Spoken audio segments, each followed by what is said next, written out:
அன்பிற்கினிய சகோதர சகோதரிகளே, நம் அனைவர் மீதும் ஏக இறைவனுடைய அமைதியும் கருணையும் உண்டாகட்டுமாக என்கிற உயரிய பிரார்த்தனைகளோடு ஒரு முக்கியமான அறிவிப்பை ஈரானுடைய இராணுவ பிரிவாக இருக்கக்கூடிய IRGC நேற்று இரவு வெளியிட்டிருந்தார்கள். நேற்று இரவு பின்னேரங்களில் இந்த அறிவிப்பு வெளியிடப்பட்டிருந்தது. அது என்ன அறிவிப்பு என்று சொன்னால், அமெரிக்க இஸ்ரேலிய கூட்டு நிறுவனங்களுடைய பெயர் பட்டியலை வெளியிட்டு இந்த நிறுவனங்களில் பணியாற்றக்கூடியவர்கள் யாராக இருந்தாலும் உடனடியாக அந்த நிறுவனங்களை விட்டு வெளியேறிவிட வேண்டும். குறிப்பாக அந்த நிறுவனத்துக்கு 1 கிலோமீட்டர் சுற்றுவட்டத்தில் வாழக்கூடியவர்கள் கூட உடனடியாக அந்த இடங்களை விட்டு வெளியேறிவிட வேண்டும் என்பதுதான் அவர்களுடைய மிக முக்கியமான எச்சரிக்கை அறிவிப்பு. குறிப்பாக அந்த அறிவிப்பை வெளியிடுகிற போது IRGC மிக தெளிவாக சொன்ன ஒரு செய்தி என்னன்னு கேட்டால், இந்த நிறுவனங்கள் அத்தனையுமே ஈரானுக்குள் பொதுமக்கள் மீதான இஸ்ரேலுடைய அமெரிக்காவினுடைய தாக்குதலுக்கு டிஜிட்டலி உடந்தையாக இருக்கிறார்கள், தொழில்நுட்ப ரீதியாக உடந்தையாக இருக்கிறார்கள்.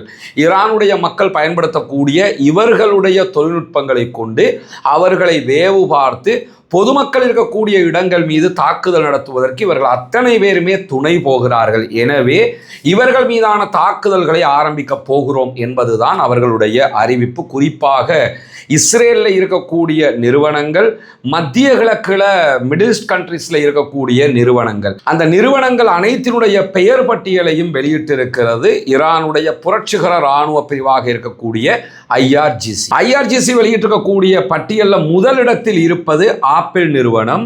ஆப்பிள் நிறுவனத்தினுடைய இஸ்ரேலில் இருக்கக்கூடிய நிறுவனங்கள், அதே போன்று மிடில் ஈஸ்டில் குறிப்பாக வளைகுடாவில் இருக்கக்கூடிய நிறுவனங்கள் எல்லாம் எச்சரிக்கையின் கீழால் வருகின்றன. அதற்கு பிறகு மெட்டா, ஃபேஸ்புக் நிறுவனம், அதனுடைய துணை நிறுவனங்கள் அத்தனை மீதும் தாக்குதல் நடத்தப்படும் என்கிற எச்சரிக்கை விடுக்கப்பட்டிருக்கிறது.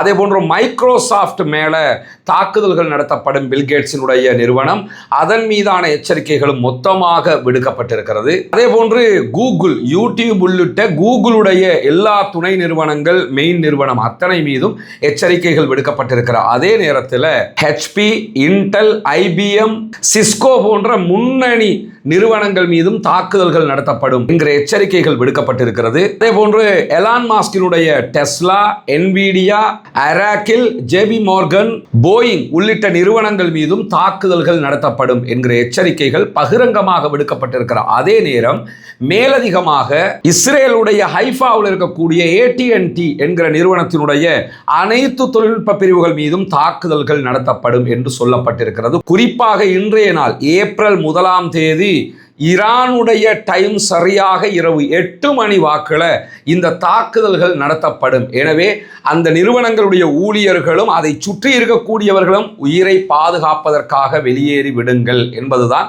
ஈரானுடைய எச்சரிக்கையாக இருக்கிறது. ஈரான் மிக தெளிவாக மீண்டும் ஒரு முறை ஒரு செய்தியை சொல்லி இருக்கிறது. என்னன்னா, நாங்கள் பொதுமக்கள் இருக்கிற இடங்களை தாக்குவதில்லை, அதே போன்று அமெரிக்க இஸ்ரேலிய வாருக்கு துணை போகாத யாரையும் நாங்கள் தாக்குவதில்லை. எனவே இந்த தாக்குதல்கள் எல்லாம் அமெரிக்க இஸ்ரேலிய நிறுவனங்களை இலக்கு வைத்துத்தான் நடத்தப்படுகிறதே ஒழிய வேறு யாரையும் இலக்கு வைத்து நடத்தப்படுவதில்லை என்று சொல்லி அறிவித்துவிட்டுத்தான் இந்த தாக்குதல்களை நாங்கள் தொடரப்போகிறோம் என்றும் சொல்லி இருக்கிறார்கள். இன்றைய நாள் சரியாக இரவு 8 மணிக்கு ஈரானுடைய நேரத்தின்படி இந்த தாக்குதல்கள் நடத்தப்பட இருக்கிறது. இலங்கைக்கும் ஈரானுக்கும் இடையில சுமார் 3 மணி நேர இடைவெளி இருக்கிறது. நமக்கு 3 மணி நேரத்துக்கு பின்னாடி தான் அவங்க இருக்கிறாங்கன்னு நினைக்கிறேன்.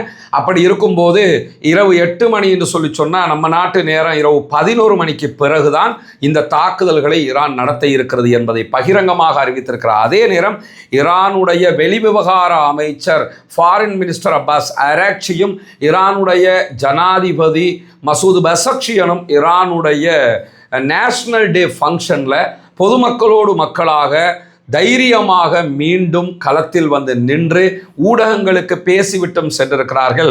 அந்த நேரத்தில் அப்பாஸ் அராக்சியிடத்தில் ஊடகங்கள் கேட்ட ஒரு கேள்விதான், உங்களையும் படுகொலை செய்வோம் என்கிற மிரட்டல்கள் இருக்கிறதே, ஜனாதிபதிக்கும் படுகொலை மிரட்டல் இருக்கிறதே என்று கேட்கும்போது, சாவா எங்களுக்கா, அதுக்கெல்லாம் பயப்படுறாக்கலாம் நாங்கங்கிற விதமாக அவர் பதிலளித்திருக்கக்கூடிய செய்திகளும் தற்போது சமூக வலைதளங்களிலும் ஊடகங்களிலும் மிக முக்கியமான பேசுபொருளாக மாறியிருக்கிறது. எனவே ஈரான் தன்னுடைய தாக்குதல்களை பலமாக உச்சமாக நடத்தி கொண்டே இருக்கக்கூடிய சூழலை நம்ம பார்க்க முடியும். இதே நேரம் இந்த தாக்குதல் காரணமாக இதுவரைக்கும் மத்திய கிழக்கில் இருக்கக்கூடிய வளைகுடா அரபு நாடுகளுக்கு சுமார் 140 பில்லியன் அமெரிக்க டாலர்கள் அளவுக்கு நஷ்டம் ஏற்பட்டிருக்கிறது என்கிற செய்திகளும் வெளியாகி இருக்கிறது. தொடர்ந்து இணைந்திருங்கள் ரஸ்மின் மைசி நியூஸ் மற்றும் ரஸ்மின் டாக்ஸ் ஆகிய நம்முடைய 2 சேனல்களோடு. இன்றைய இரவு அப்டேட் இன்றைக்கு கொஞ்சம் ஏர்லியாக நம்ம தர இருக்கிற அதே நேரம் ஈரானுடைய தாக்குதல்கள் சொன்னது போல நடத்தப்பட்டால் அந்த செய்திகளையும் உடனுக்குடன் உங்களோடு பகிர்ந்து கொள்வதற்கு தயாராக இருக்கிறோம். ஆக்கிரமிப்புகள் ஓய வேண்டும், ஆக்கிரமிப்பாளர்கள் ஓய வேண்டும், அமைதி திரும்ப வேண்டும் முழு உலகுக்கும் என்கிற பிரார்த்தனைகளோடு ரமலானுடைய மாதத்தில் நம்ம உங்களிடத்தில் மீண்டும் மீண்டும் வேண்டிக் கொண்டு வந்ததுதான் உங்களுடைய ஜகாத் மற்றும் சதகா நிதிகளை இலங்கையினுடைய கிழக்கு பகுதிகள் பொத்துவில்ல செய்து வரக்கூடிய இஸ்லாத்தை ஏற்றுக்கொண்ட சகோதர சகோதரிகளுக்கான வீடு கட்டும் கட்டுமான பணிகளுக்கு தந்து உதவுங்கள் என்று சொல்லி. ஏன்னா ஜகாத்தை பெறக்கூடிய தகுதி படைத்த 8 கூட்டத்தாரில் இந்த இஸ்லாத்தை ஏற்றுக்கொண்ட சகோதரர்களும் அடங்குகிறார்கள். அவர்கள் ஏழைகள் என்கிற காரணத்தினால அவர்கள் மிஸ்கீன்கள் அதே போன்று ஃபக்கீர்கள் பட்டியலையும் வருவாங்க. மொத்தத்தில் ஜகாத் பெறக்கூடிய 8 கூட்டத்தில் 3 கூட்டத்தினுடைய நன்மைகள் அவர்களுக்கு கொடுக்கக்கூடிய உதவிகளால் நமக்கு கிடைத்துவிடும் என்கிற செய்திகளை உங்களுக்கு நம்ம தொடர்ந்து சொல்லிக் கொண்டு வந்தோம். அங்குள்ள காட்சிகளையும் நம்ம காட்டியிருந்தோம்.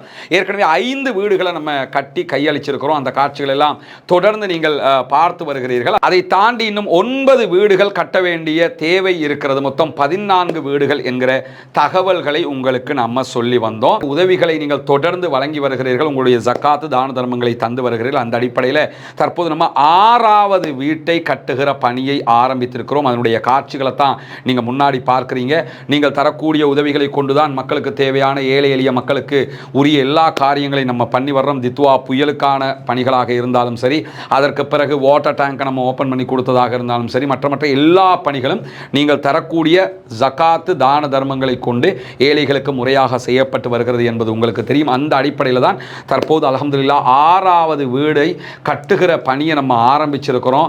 இந்த பணி தொடர்ந்து நடைபெற்று 14 வீடுகளும் மீதி இருக்கக்கூடிய 9 வீடுகளும் கட்டி முடிக்கப்பட வேண்டும் என்பதுதான் என்னுடைய பிரார்த்தனையும் நிச்சயமாக உங்களுடைய பிரார்த்தனையாகவும் இருக்கும்.